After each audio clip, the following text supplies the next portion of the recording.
कि ये सीसी आपका किस पे डिपेंड नहीं करता है, ये डिपेंड नहीं करता, इफेक्टिव स्ट्रेस पे डिपेंड नहीं करता है। तो ये सीसी डिपेंड किस पे करता है? सीसी मेनली आपका डिपेंड करता है किसके ऊपर? लिक्विड लिमिट के ऊपर। किसके ऊपर डिपेंड करता है? Liquid limit. अब देखो सीसी का जो मतलब काम होगा, वो सीसी का फॉर्मूला दो तरह की सॉइल के लिए अलग अलग होता है। दो तरह की कौन कौन सी सॉइल? एक तो आपकी सॉइल होती है अनडिस्टर्ब्ड सॉइल। कौन सी होती है? अनडिस्टर्ब्ड। दूसरी आपकी सॉइल होती है, इसको बोलते हैं रीमोल्डेड सॉइल। रीमोल्डेड सॉइल, ठीक है। इसी रीमोल्डेड सॉइल को अपन बोलते हैं डिस्टर्ब्ड सॉइल। क्या बोल देता है? डिस्टर्ब्ड सॉइल बोल देता है, ठीक है। अब इस अनडिस्टर्ब्ड और डिस्टर्ब्ड के अंदर मतलब क्या है? अनडिस्टर्ब्ड का मतलब है कि यदि आप सॉइल के अंदर कुछ लोड अप्लाई करोगे तो उसकी अनकन्फाइंड कंप्रेसिव स्ट्रेंथ में कोई भी लॉस देखने को नहीं मिल रहा है, ठीक है, या फिर उसकी कोई भी प्रॉपर्टीज के अंदर मॉडिफिकेशन नहीं हुआ है, तो आपकी कौन सी सॉइल होगी? Undisturbed soil. मतलब उसकी जो सेंसिटिविटी है वो क्या है? कम है। और रीमोल्डेड सॉइल का मतलब है कि उस सॉइल को एक्सकेवेटेड करने के बाद में या उस पर कुछ ना कुछ फिजिकल फोर्स अप्लाई करने के बाद में उसकी प्रॉपर्टी में क्या देखने को मिल रहा है? आपको चेंज देखने को मिल रहा है, ठीक है। तो सबसे पहले अपन सीसी को डिटरमाइन करते हैं for undisturbed clay of medium sensitivity. जो क्ले है वो कैसी है? अनडिस्टर्ब्ड है, मतलब उसके अंदर कोई भी डिस्टर्बेंस नहीं आ रखा है, और उसकी जो सेंसिटिविटी है वो कैसी है? मीडियम है। मीडियम सेंसिटिविटी का मतलब है कि वो कितना संवेदनशील है फोर्स को लेके। तो उस समय जो फॉर्मूला यूज होता है वो फॉर्मूला देखो दोस्त क्या रहता है? फॉर्मूला होता है सीसी बराबर 0.009 WL माइनस 10। कितना होता है? 0.009 WL माइनस 10, ठीक है। जहां पर मीडियम सेंसिटिविटी का मतलब क्या होता है? मीडियम सेंसिटिविटी का मतलब है कि उसकी जो सेंसिटिविटी है उसकी वैल्यू 4 से क्या रहेगी? कम रहेगी, ठीक है। और सेंसिटिविटी का मेरे पास में फॉर्मूला क्या है? वो फॉर्मूला होता है QU अनडिस्टर्ब्ड। क्या होता है? QU undisturbed upon QU remoulded. क्या होता है? रीमोल्डेड। अब ये QU क्या होता है? इस QU को बोलते हैं अपन unconfined compressive strength. Unconfined compressive strength. आ गई बात समझ में कि नहीं आ गई? तो यदि आपका अनडिस्टर्ब्ड और रीमोल्डेड जो आपकी अनकन्फाइंड कंप्रेसिव स्ट्रेंथ आ रही है, इन दोनों को डिवाइड कर दोगे, इसके रेशियो क्या बोलते हैं? सेंसिटिविटी। यदि इसकी वैल्यू 4 से कम है तो वो सॉइल कैसी हो जाती है? मीडियम सेंसिटिव हो जाती है, ठीक है। तो आपको ये CU का न्यूमेरिकल फॉर्मूला ध्यान में रखना है। और इस फॉर्मूले के अंदर जो ये WL है ये आपका होता है लिक्विड लिमिट। क्या होता है? Liquid limit. और इस लिक्विड लिमिट को आपको किस में पुट करना है? परसेंटेज के अंदर पुट करना है। ध्यान रहे इस बात का, किसमें पुट करोगे आप लोग? परसेंटेज के अंदर।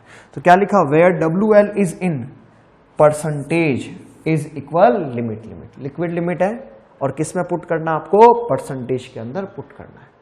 यदि आपके पास में जो क्ले है वो आपकी अनडिस्टर्ब्ड ना होकर रीमोल्डेड हो जाए, कैसी हो जाए? रीमोल्डेड हो जाए, ठीक है।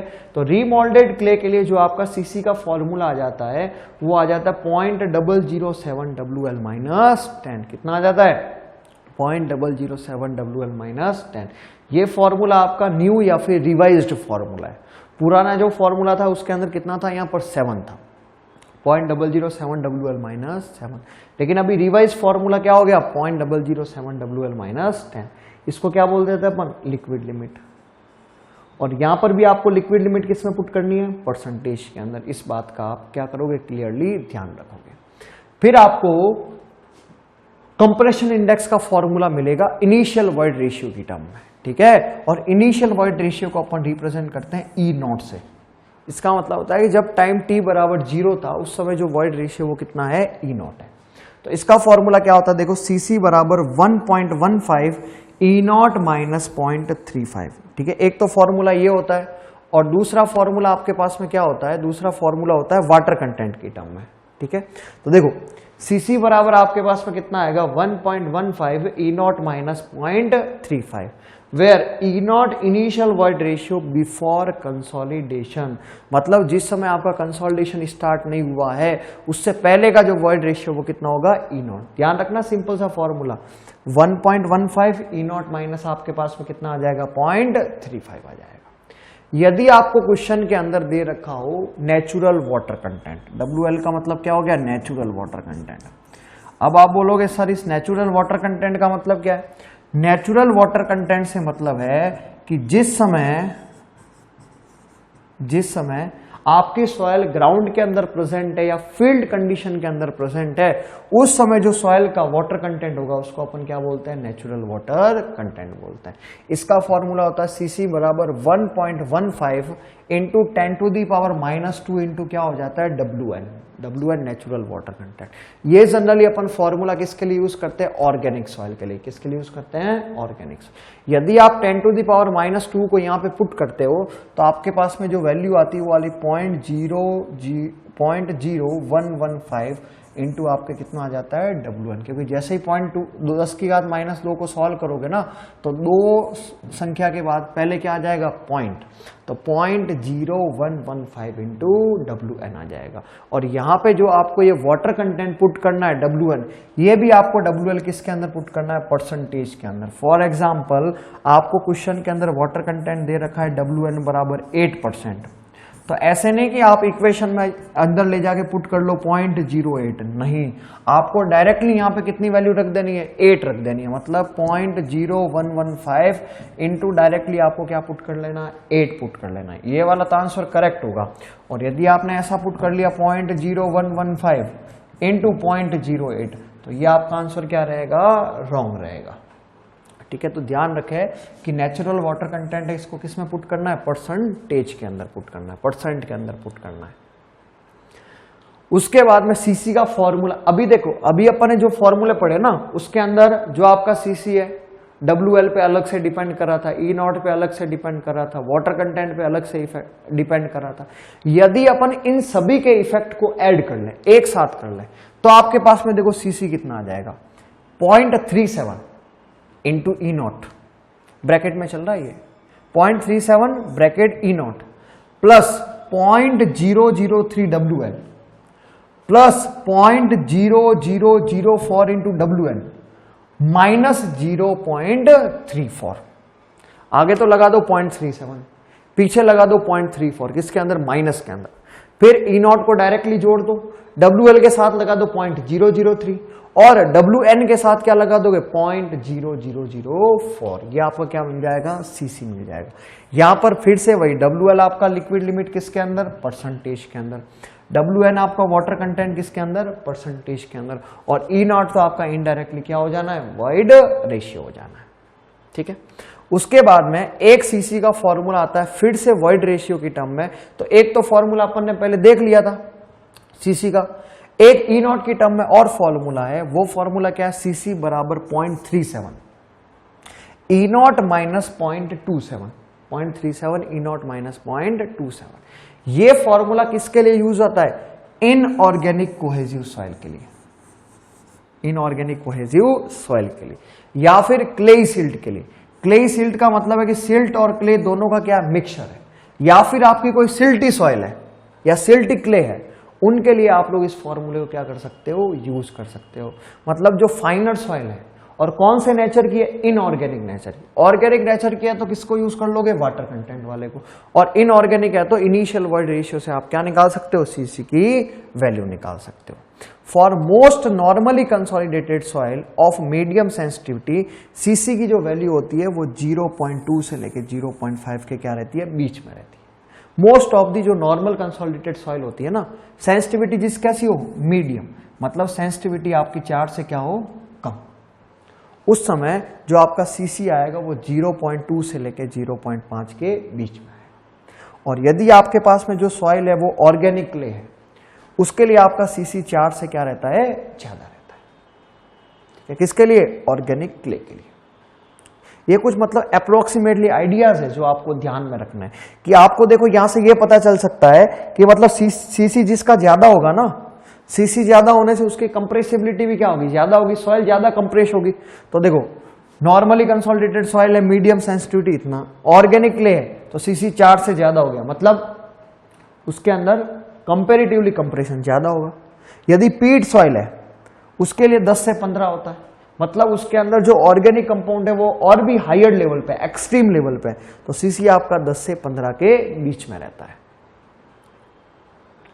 These results are used for preliminary estimation of settlement। ये जो रिजल्ट है ना सीसी वाले जो अपन ने लिखे इनका अपन क्या करते हैं कि जब अपन वहां से सेटलमेंट निकालते हैं डेल्टा एच, तो डेल्टा एच निकालने के लिए अपन क्या कर सकते हैं, इन सीसी की वैल्यूज को वहां पर यूज करते हैं, क्योंकि आगे अपन एक डेल्टा एच का फॉर्मूला देखने वाले हैं इन टर्म्स ऑफ सीसी। किसकी टर्म में देखने वाले हैं, सीसी की टर्म्स में देखने वाले हैं। तो अपने पास में नेक्स्ट कोफिशिएंट आता है जिसको अपन बोलते हैं कोफिशिएंट ऑफ वॉल्यूम कंप्रेसिबिलिटी, और इसी कोफिशिएंट को अपन बोलते हैं कोएफिशिएंट ऑफ वॉल्यूम चेंज। क्या बोलते हैं, कोएफिशिएंट ऑफ वॉल्यूम चेंज बोलते हैं। ठीक है, अब देखो ये आपको क्या बताता है, ये आपको बताता है चेंज इन, या फिर ऐसे लिख सकते हैं कि volumetric strain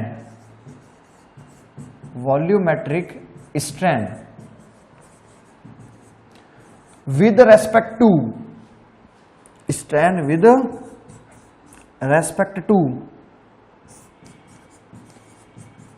respect to change in effective stress.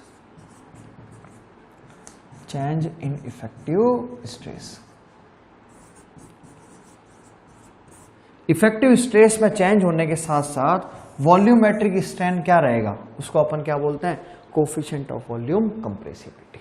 Formula होता है आपके पास में mv is equal to delta we upon v, upon में मेरे पास में क्या आ जाता है, डेल्टा सिग्मा बार। ठीक है, आपने को पता है कि जो डेल्टा वी अपॉन वी है ना, इसकी जगह अपन चाहे तो डेल्टा एच अपॉन एच भी लिख सकते हैं, अपॉन में क्या लिख सकते हैं, डेल्टा सिग्मा बार भी लिख सकते हैं, क्योंकि जो वॉल्यूम में चेंज आएगा वो चेंज किस में आएगा, सॉइल की हाइट में आएगा या फिर उसकी थिकनेस में आएगा। Delta H upon H upon कितना हो जाएगा आपके पास में, डेल्टा सिग्मा बार हो जाएगा। तो देखो क्या लिखा है इसके अंदर, एम वी बराबर change in volume per unit original volume. ठीक है, वॉल्यूम में जितना चेंज आ रहा है किसके रेस्पेक्ट में, ओरिजिनल वॉल्यूम के रेस्पेक्ट में, अपॉन में मैंने क्या लिख दिया, चेंज इन इफेक्टिव स्ट्रेस। तो चेंज इन वॉल्यूम कितना हो गया, delta we per unit original volume, upon कितना आ जाएगा, डेल्टा सिग्मा बाहर आ जाएगा मेरे पास में।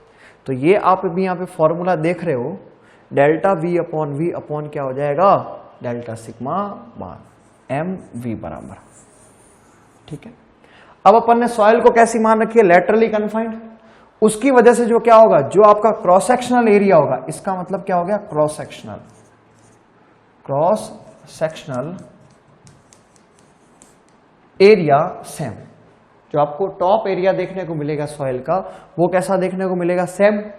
तो उस वजह से जो आपका चेंज इन वॉल्यूम आएगा वो किसके बराबर रहेगा, चेंज इन थिकनेस के बराबर, और अपॉन में क्या आ जाएगा, डेल्टा सिग्मा बाहर आ जाएगा मेरे पास में। ठीक है, अब देखो इसी फॉर्मूले से अपन एक और रिलेशन डिराइव करते हैं, और वो रिलेशन देखो क्या आएगा। तो सबसे पहले अपने को रिलेशन नंबर 1 पता है कि डेल्टा वी अपॉन वी होता है, वो मेरा बराबर होता है डेल्टा एच अपॉन एच के, और यही मेरे बराबर होता है delta E upon 1 plus E not के बराबर होता है। डेल्टा ई अपॉन किसके बराबर होता है, 1 प्लस ई नॉट, जिसको अपन पहले से डिराइव कर चुके हैं।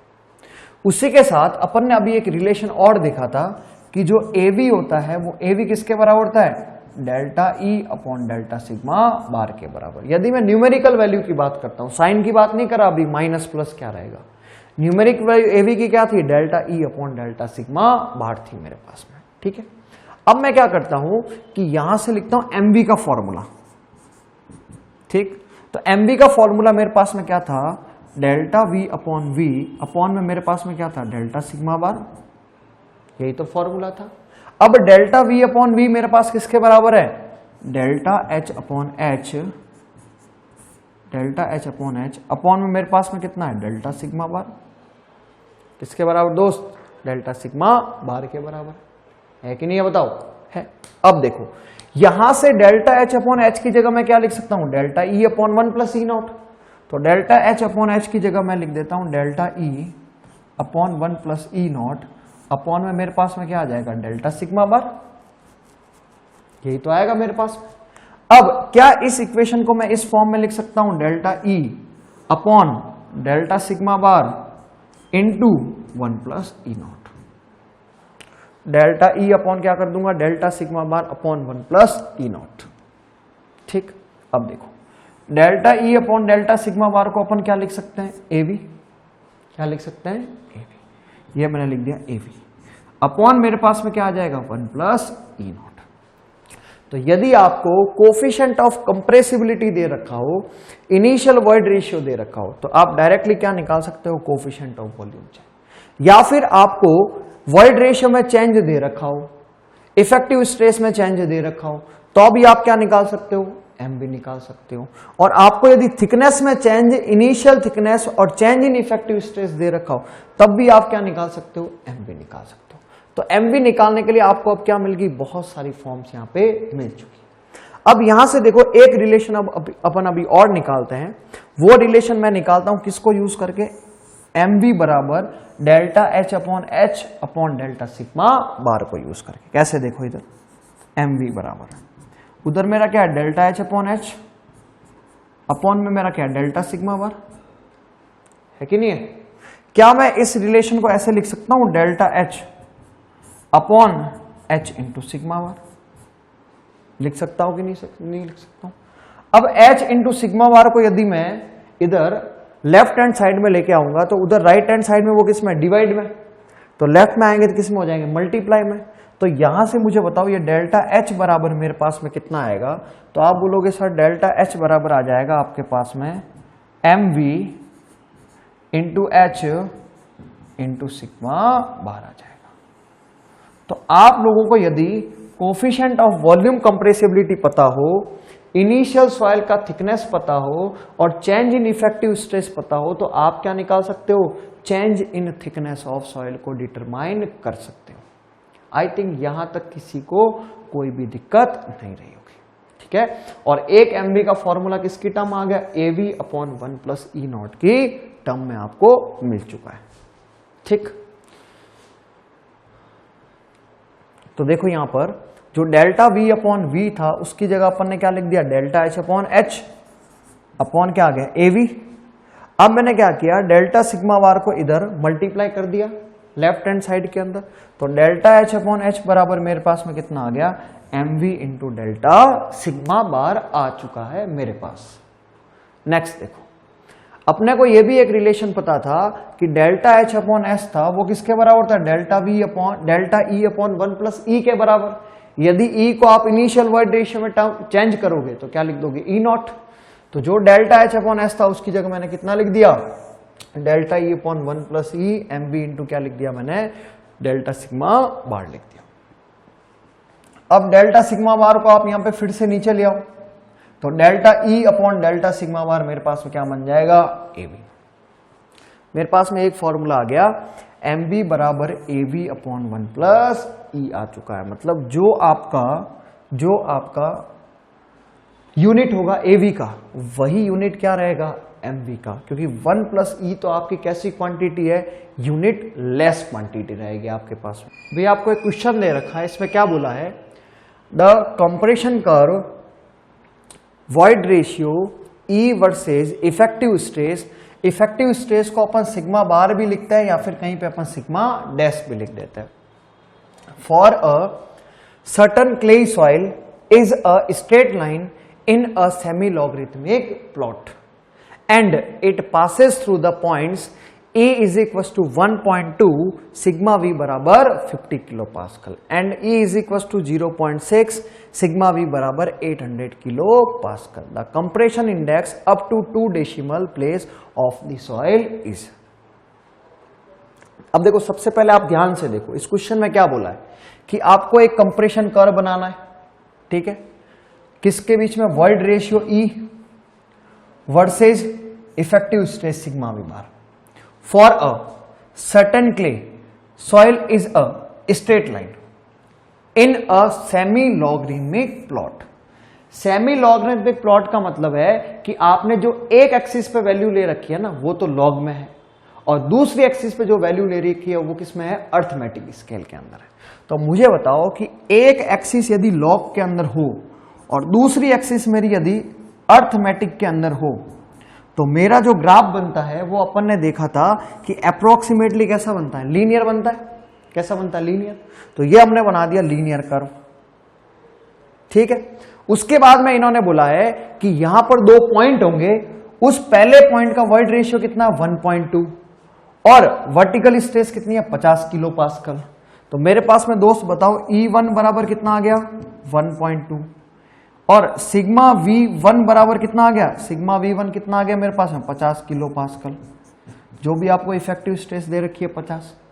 उसी के साथ जो सेकंड कंडीशन में वॉइड रेशियो है, जिसको मैं लिख देता हूं E2, उस E2 की वैल्यू देखो कितनी दे रखी है, 0.6। मतलब पहले 1.2 था ना, कंप्रेस होने के बाद वॉइड रेशियो कम हो गया, और स्ट्रेस पहले थी 50, अब कितनी हो गई, 800 हो गई।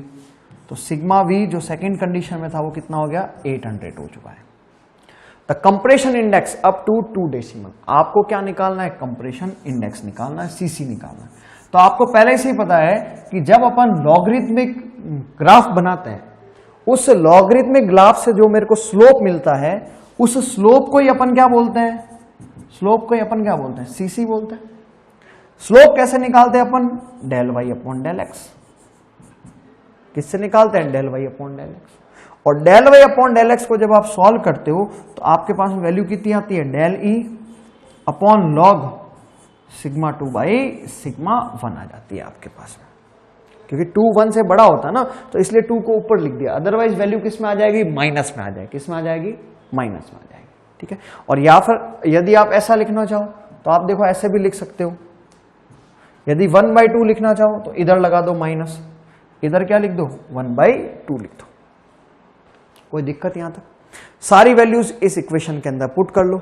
तो CC बराबर minus del E1 minus E2 करो जरा, कितना आएगा, 1.2 माइनस कर दो आप 0.6 अपॉन लॉग सिग्मा 1 अपॉन में आप लोग क्या कर दो, सिग्मा 2 कर दो, ठीक है।